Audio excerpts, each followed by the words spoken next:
എനിക്ക് ഈ സിനിമ പണിയൊന്നും ഇല്ലെങ്കിലും ഞാൻ ശാർക്കര പൊന്നമ്മച്ചിയുടെ തിരുനടയിൽ അന്തസ്സായിട്ട് വെറ്റില വെറ്റി ജീവിക്കും. ഇന്നൊരു എറണാകുളം സ്വദേശിയിൽ നിന്ന് ഞാൻ കേട്ട വാക്കുകളാണിത്. അതിന് കാരണമായതോ എൻ്റെ കാറിൽ ഞാൻ എഴുതിയിരിക്കുന്ന ശാർക്കരേശ്ശേരി എന്നുള്ള പേരാണ്. ഒരു ചിറയൻകീഴുകാരനാണെന്ന് അറിഞ്ഞു കഴിഞ്ഞപ്പോൾ ആ പുള്ളി എൻ്റെ അടുത്ത് വാദോടെ സംസാരിക്കുകയുണ്ടായി, നാടിനെക്കുറിച്ചും ദേവിയെക്കുറിച്ചും നസീർ സാറിനെക്കുറിച്ചും. എത്ര ദർശനം കഴിഞ്ഞ് വീട്ടിൽ വന്ന് ടി വി ഓൺ ആക്കുമ്പോൾ അവിടെയും ശ്രീകണ്ഠൻ സാർ നസീർ സാറിനെ കുറിച്ച് വാദോരാതെ പറയുകയാണ്.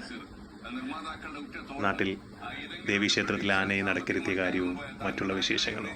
മൊത്തത്തിൽ ഈ ശിവരാത്രി ഒരു സുഖപ്രദമായൊരു തുടക്കമായിരുന്നു. ഇതാണ് കാരണവന്മാർ പറയുന്നത്, അതിരാവിലെ എഴുന്നേറ്റ് കുളിച്ച് പുണ്യ സ്ഥലങ്ങൾ ദർശിച്ച് വേണം ഓരോ ദിവസം സ്റ്റാർട്ട് ചെയ്യും. എനിക്ക് അതിനുള്ളൊരു ഗുണം കിട്ടിയൊരു ദിവസമായിട്ടാണ് എനിക്കിതൊന്ന് ഫീൽ ചെയ്തത്. നന്മയുടെ ഒരു കാലത്തിന്റെ പ്രതീകമായിരുന്നു. അതുകൊണ്ട് തന്നെ ശാർക്കര ദേവീക്ഷേത്രത്തിൽ പ്രൈം മിനിസ്റ്റർ സമ്മാനിച്ച നസീർ എന്ന ആന മതേതരത്തിന്റെ പ്രതീകമായി ഒരുപാട് കാലം ഉണ്ടായിരുന്നു.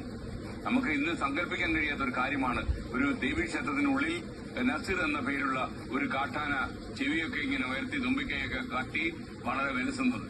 ഈ ആസുരകാലത്ത് വർഗീയത വോട്ടാക്കി മാറ്റാൻ ശ്രമിക്കുന്ന ആളുകൾക്ക് മുന്നിൽ ഉയർത്തിക്കെട്ടിയ ഒരു പന്തമാണ് നസീർ എന്ന ആന. എന്തായാലും ഈ സമൂഹത്തിന് ഒരുപാട് പുനർചിന്തനം നടത്തേണ്ട ഒരു കാലത്ത് നസീർ എന്ന ആനയെക്കുറിച്ച് നമ്മൾ വെറുതെ ആലോചിച്ചു പോയി. ചിറയൻകീഴ് ശാർക്കര ദേവീക്ഷേത്രത്തില് ഇതുമായി ബന്ധപ്പെട്ട ആളുകൾ ഇപ്പോഴും ജീവിച്ചിരിക്കുന്നുണ്ടാകും.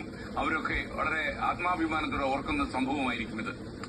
അപ്പൊ നമുക്ക് ഒരു കാര്യം ചെയ്യാം, ഈ ശാർക്കര ദേവീക്ഷേത്രത്തിലെ നസീറിനെ നമുക്ക് മനസ്സിൽ ധ്യാനിച്ചുകൊണ്ട് നമുക്ക് പ്രധാനപ്പെട്ട വാർത്തകളിലേക്ക് കിടക്കാൻ പറ്റില്ല.